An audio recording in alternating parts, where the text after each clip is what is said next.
नमस्कार, Satara science star news चॅनलमध्ये आपले सहर्ष स्वागत आहे. कोरेगावात 1,31,00,000 रुपयांची जमीन फसवणूक, 2 आरोपींना अटक, 2 दिवसांची पोलीस कोठडी.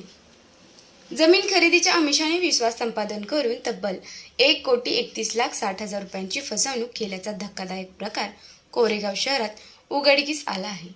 या प्रकरणी कोरेगाव पोलीस ठाण्यात 2 जणांविरुद्ध विविध कलमांखाली गुन्हा दाखल करण्यात आला असून पोलिसांनी तातडीने रात्रीच कारवाई करत दोन्ही आरोपींना अटक केली आहे.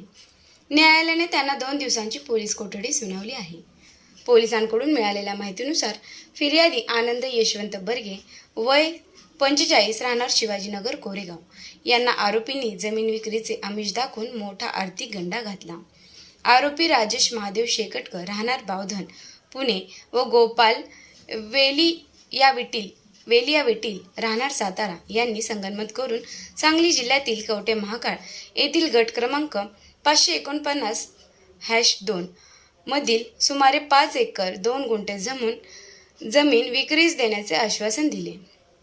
सदर जमिनी खरेदी प्रक्रियेत अडथळा ठरत असलेल्या डोंबिवली नागरी सहकारी बँकेच्या कर्जाची परतफेड करण्यासाठी पैसे लागणार असल्याचे सांगत आरोपींनी बर्गे यांचा विश्वास जिंकला.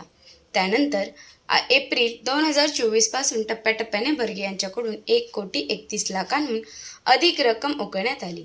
मात्र कर्ज फेडल्यानंतरही आरोपींनी जमीन फिर्यादींच्या नावावर न करता ती स्वतःच्या नावावर करून घेतली.